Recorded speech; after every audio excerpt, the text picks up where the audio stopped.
नमस्कार। पहला जय हिंद दगड़ियों। हमूल उत्तराखंड हिस्ट्री नया फाउंडेशन कोर्स स्टार्ट कर रखा हो, यानी कि हमने उत्तराखंड हिस्ट्री का न्यू फाउंडेशन कोर्स स्टार्ट किया है, जिसके बारे में हम डिटेल से पढ़ रहे थे। तो आज हमने एक नई पहल शुरू कर रखी है, यानी कि हमने एक नई सोच इसके साथ, जैसे हम उत्तराखंड हिस्ट्री को, क्या हम उत्तराखंड की भाषा में नहीं पढ़ सकते, क्या हम कुमाऊनी भाषा में नहीं पढ़ सकते, क्या हम गढ़वाली भाषा में नहीं पढ़ सकते। आज हम कोशिश करेंगे कि थोड़ा बहुत हम हिंदी और थोड़ा बहुत कुमाऊनी और गढ़वाली को लेकर चलेंगे, ठीक है। क्योंकि उत्तराखंड में मेनली दो ही लोग रहते हैं, अधिकतर हम कहते हैं तो कुमाऊनी और गढ़वाली। और लोग भी हैं, लेकिन मेनली जो भाषाएं बोली जाती हैं कुमाऊनी और गढ़वाली बोली जाती है, ठीक है। तो आज की क्लास को हम स्टार्ट करते हैं। थोड़ा बहुत पहाड़ी और थोड़ा बहुत हिंदी में आपको समझाने की कोशिश करेंगे, ठीक है। कहीं पर भी अगर आपको डाउट होता है या फिर समझ में नहीं आता है तो आप लोग कमेंट कीजिए, सर आप हिंदी में ही पढ़ाइए। अगर आपको समझ में आती है तो आप लोग कमेंट करना, सर आप इसी भाषा में कंटिन्यू कीजिए, ठीक है। तो स्टार्ट करते हैं आज के हम क्लास को।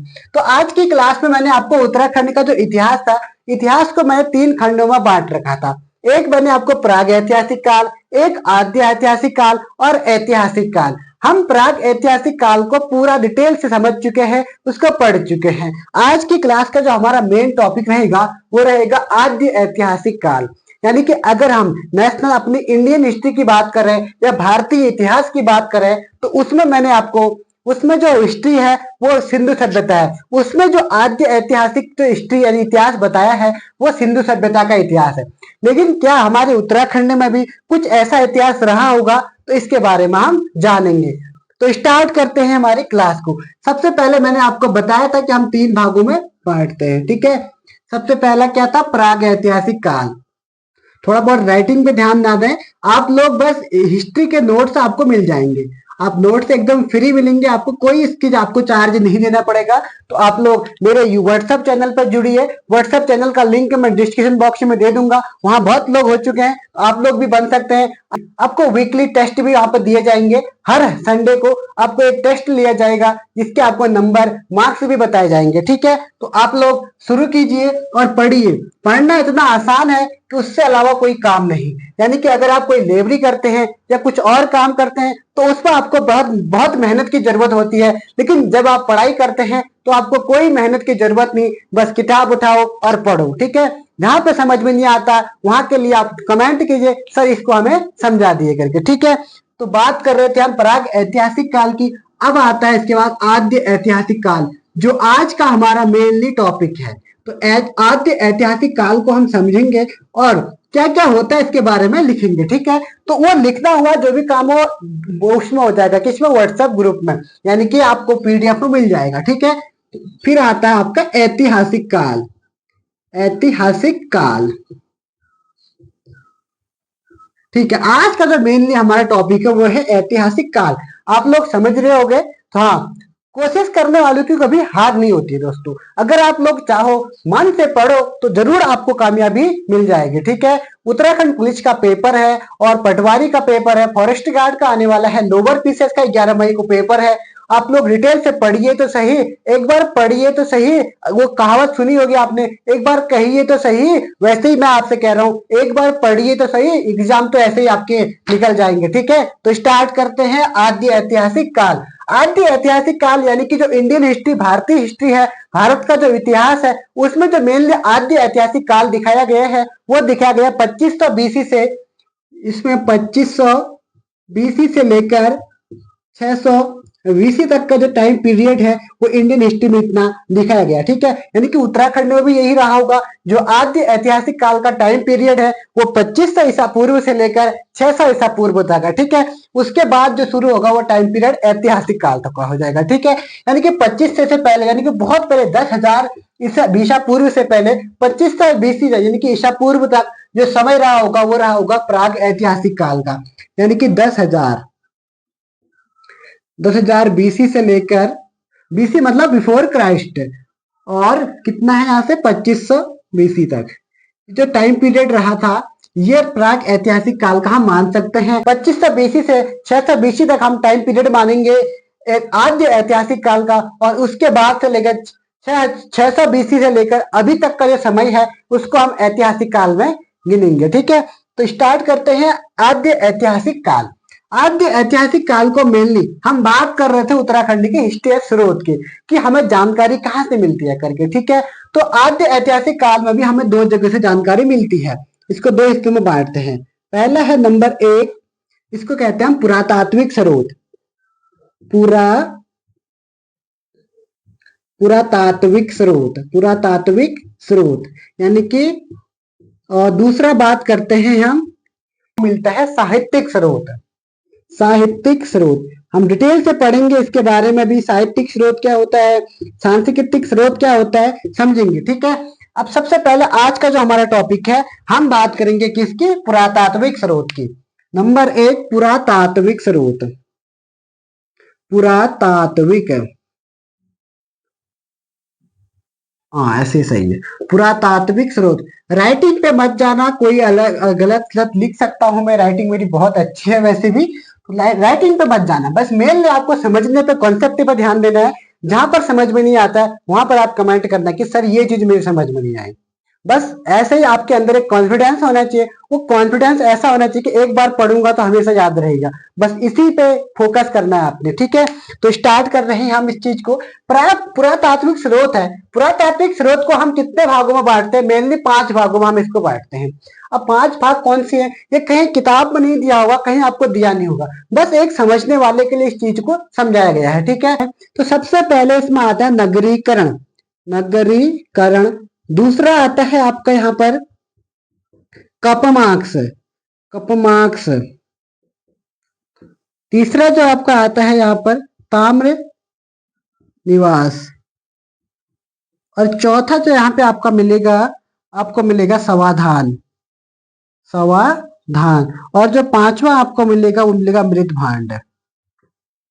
तो इन पांचों के बारे में आज हम डिटेल से समझेंगे, ठीक है। बोर्ड में मैं नहीं लिखवाऊंगा आपको, आपको जो लिखना है, अगर कहीं पे नोट करना है या आपको पीडीएफ चाहिए तो आप व्हाट्सएप ग्रुप पे जुड़ जाना। व्हाट्सएप ग्रुप को आपको अच्छे से उसमें पूरे डिटेल से नोट्स मिलेंगे, ये सब अच्छे से उसमें लिखा गया है, ठीक है।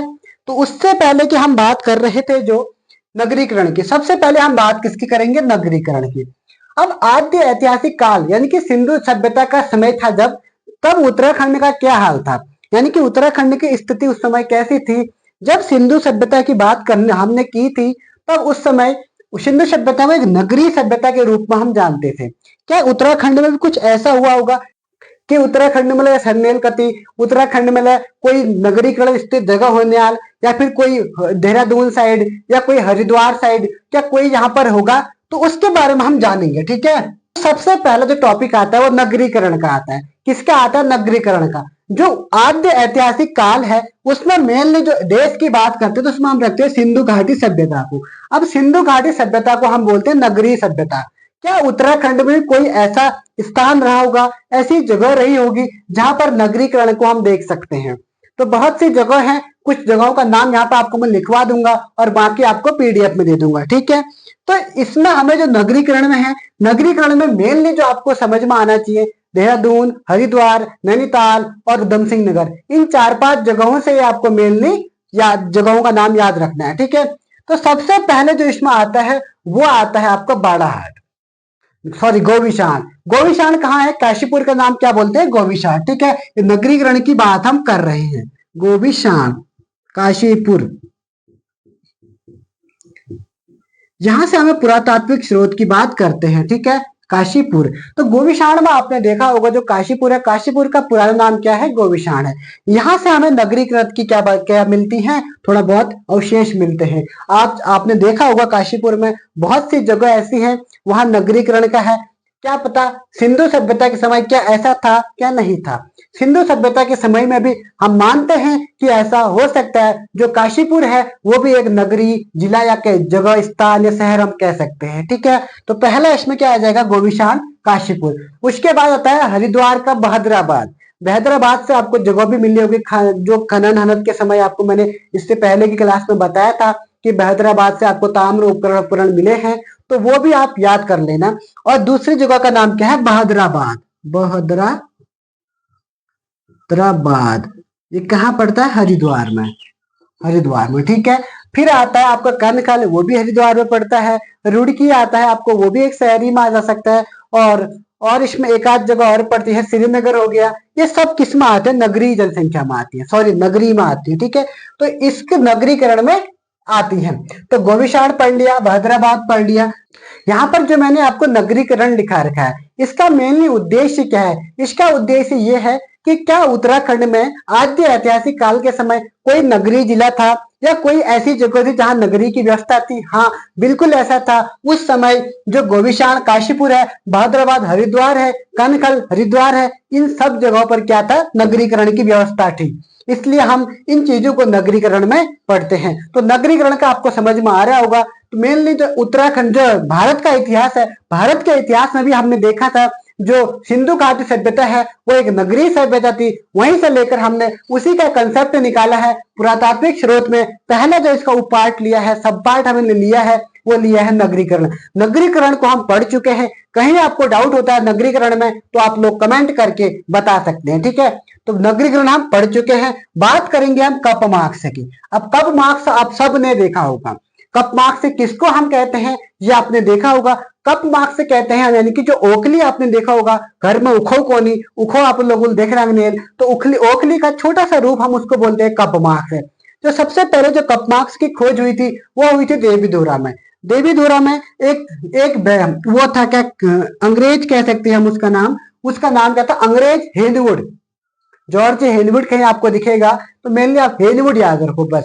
हेनवुड ने क्या किया, जो देवीधुरा में कपमार्क्स की खोज की। अब कपमार्क्स से क्या होता था? एक बहुत बड़ा पत्थर होता था ऐसे इस तरीके से, और इसमें छोटे छोटे आपको इस तरीके से छेद मिलेंगे, इसको हम बोलते हैं कपमार्क्स, ठीक है। तो सबसे पहले 12 कपमार्क्स कहां से खोज की गई थी? देवीधुरा से। तो याद रखना, इसके नोट्स में आपको दे दूंगा, चिंता ना करें।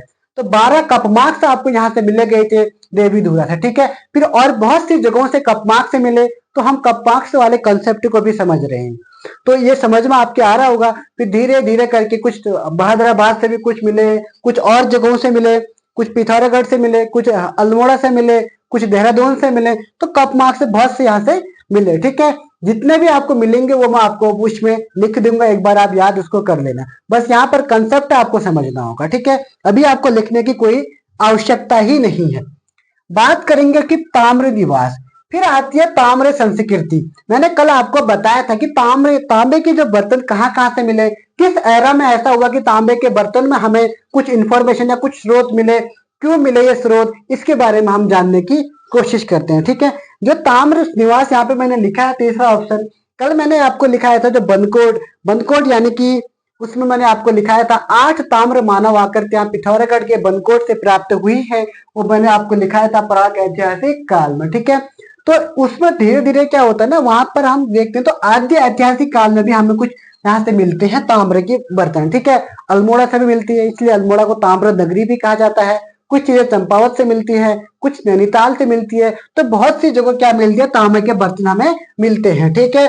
तो पुरातात्विक स्रोत में ताम्र निवास भी यहाँ से हम समझ चुके हैं। मतलब के मेनली मिलाकर कहने का मतलब यह है, जहां से हमें तांबे के बर्तन मिलते हैं तो वहीं से हम क्या करते हैं, जहां से हमें तांबे के बर्तन मिले, कुछ स्रोत मिले, तो हम उसको भी हमने एक स्रोत में ले लिया है, तो इसको ताम्र निवास स्रोत हमने कह दिया, ठीक है। अब बात करते हैं समाधान की। अब समाधान किसको कहेंगे? प्राचीन समय में ऐसे होने वाला हुआ कि जब लोग मर जाने वाले हुए, अभी भी होता ही है, तब क्या होता था, लोग क्या करते थे कि अपना एक शमशान घाट बनाते थे, तो वहीं लोगों को दफनाया जाता था। तो प्राचीन समय में भी ऐसा होता था। तो कहीं कहीं पे आपको समाधान के साक्ष्य मिलते हैं। अब समाधान के साक्ष्य आपको कैसे मिल सकते हैं? जैसे कि आप एक एरिया है जहां पर एक शमशान घाट है, वो तो उन्होंने आप खुदाई उदाई की, तो वहां से उनको बहुत सारे क्या मिले होंगे, बहुत सारे शव मिले होंगे या उनके कंकाल अंकाल मिले होंगे। तो हमने कहा कि हाँ, यहाँ पर या तो क्या रहा होगा, समाधान रहा होगा। और पुराने समय में लड़ाई भी होती थी, क्या पता एक दूसरे को मार काट के ऐसे किया हो, तो ऐसा भी हो सकता है। लेकिन अधिकतर हमें यही मिलता है कि वहां से क्या होंगे, समाधान होंगे, ठीक है।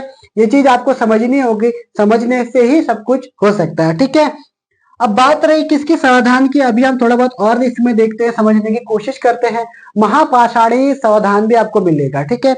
अब समाधान की खोज किसने की थी? हेनरी कार्नाक करके आपको नाम दिया होगा, कार्नाक, या फिर कपमार्क्स की खोज की थी कार्नाक ने, सॉरी हाँ, कॉर्नोक, कॉर्नोक मैंने आपको वहां पे लिखा होगा जो कॉर्नोक है, कॉर्नोक ने किसकी खोज की थी? कपमार्क्स की खोज की थी। ठीक है, अब संविधान के बारे में समझेंगे। संविधान पहले कहते किससे उसको समझो। संविधान यानी कि आज का जो हम बोलते हैं शमशान घाट, उसी को हम क्या बोलते हैं? संविधान बोलते हैं। यानी कि कहीं से हमें क्या बहुत सारे कंकाल अंकाल मिले होंगे, तो उस जगह को हमने क्या घोषित कर दिया? संविधान घोषित कर दिया कि यहाँ क्या होगा? संविधान। पुराने समय का कोई अंतिम संस्कार का समय रहा होगा, या कह सकते हैं हम कि कोई शमशान घाट रहा होगा, तो वहां से लोगों के बहुत सारे लोगों के क्या मिले हैं? कंकाल मिले हैं, तो यहाँ पर संविधान मिले हैं। ठीक है, जैसे कि आप लोगों ने देखा होगा मलारी गांव में, मैंने आपको बताया था मलारी गांव में भी संविधान बहुत मिले हैं आपको। और अल्मोड़ा के नौला जैनल करके नाम है, ये मोस्ट इंपोर्टेंट रहेगा आपके लिए, नौला जैनल। ये कहाँ का है? अल्मोड़ा में है। ठीक है, आपसे सवाल ऐसा पूछेगा जो नौला जैनल है किससे संबंधित है, तो ये संबंधित है संविधान से। ठीक है, तो ये भी आप याद कर लेना। तो संविधान आपको समझ में आ गए होंगे, संविधान में समझा चुका हूं। अब बात है मृत भांड की। मिट्टी के बर्तनों को क्या बोलते हैं? मृत भांड बोलते हैं। मिट्टी के बर्तनों को हम क्या बोलते हैं? मृत भांड बोलते हैं। ठीक है, तो मैंने आपको मलारी गांव के बारे में बताया था, वहां से आपको मिट्टी के बर्तन मिले थे जो सेम जैसे कि जो पाकिस्तान की स्वात घाटी है उस तरीके के थे। ठीक है, ये समझ में आपके आ रहा होगा। तो मृत भांड यानी कि जो मिट्टी के बर्तन होते हैं उसको हम बोलते हैं मृत भांड। तो मृत भांड से भी बहुत सारे हमें चीजें यहाँ से मिली हैं, जैसे कि आप बल्लारी गांव में देखा होगा, या फिर किमनी गांव में देखा होगा, या फिर आपने लाखों गुफा में थोड़ा बहुत मृत भांड वहां से मिले हैं, थोड़ा बहुत आपको गोरखिया गुफा वहां से मिले हैं। जितना भी जहां से मिले होंगे उसके डेट सहित मैं आपको यहाँ पर लिखवा दूंगा नोट्स में। ठीक है, तो वो चीज आप समझ सकते हैं। तो ये चीज आपको समझ में आ रही होगी। संविधान, नगरीकरण, कपमार्क्स, ताम्र निवास, संविधान, ताम्र और मृत भांड। ठीक है, तो ये 5 चीजें हमने पढ़ी पुरातात्विक स्रोत में। इसके मैंने कंप्लीट नोट्स आपको बनाकर दे दूंगा, जल्दी ही जल्दी मैं कोशिश करूंगा कि ये नोट्स आपको मैं प्रोवाइड करवा दूं। अब बात करेंगे हम साहित्यिक स्रोत की। ठीक है, तो किसकी बात करेंगे? साहित्यिक स्रोत की। अब साहित्यिक स्रोत में क्या क्या आता है? साहित्यिक स्रोत में आपको धार्मिक ग्रंथ आ जाएंगे, आपके अधार्मिक ग्रंथ आ जाएंगे, और आपके कोई किसी का शिलालेख होगा तो वो चीज आ जाएंगे इसमें, या फिर किसी का सॉरी, या फिर किसी का भित्ति लेख होगा तो वो इसमें आ जाएगा। तो आप लोग ध्यान से इस चीज को समझेंगे। ठीक है, तो आज की क्लास में हमारे लिए इतना बहुत है। आज हम पुरातात्विक स्रोत को पढ़ चुके हैं, और बात करेंगे हम किसकी? कल की क्लास में हम आपको साहित्यिक स्रोत के बारे में समझाएंगे। ठीक है, इतनी ज्यादा क्लास, ज्यादा लंबी क्लास भी हमें नहीं करनी है, नॉर्मल 15 से 20 मिनट की हमारी क्लास रहेगी, क्योंकि अधिकतर बच्चों को छोटी वीडियो में बड़ी इंफॉर्मेशन चाहिए होती है, तो ऐसे ही हम इस क्लास को कराएंगे। ठीक है, तो आज हम इतना ही देखते हैं। पहाड़ी भाषा और कुमाऊनी भाषा और गढ़वाली भाषा ही हमारी पहचान है। अगर आप लोगों को चाहिए कि आप सर थोड़ा बहुत कुमाऊनी, थोड़ा बहुत गढ़वाली में हम लोगों को समझा दीजिए, तो अवश्य ही मैं उस भाषा में आपको समझाने की कोशिश करूंगा। आज मैंने आपको थोड़ा बहुत ही लिया है, क्योंकि बहुत से बच्चे कहते हैं कि सर हमारी पहाड़ी समझ में नहीं आती है, हमारी कुमाऊनी समझ में नहीं आती है, इसलिए मैंने थोड़ा आज एक पायलट प्रोजेक्ट के तौर पर लिया है। अगर आप लोगों को ये अच्छा लगे तो आप लोग कमेंट करना कि सर वो आपका पढ़ाना अच्छा लग रहा है, तो उसमें आप लोग कमेंट कर सकते हैं। ठीक है, तो आज की क्लास में हम इतना ही देखते हैं, फिर मिलेंगे नेक्स्ट क्लास में। तब तक के लिए जय हिंद, जय उत्तराखंड।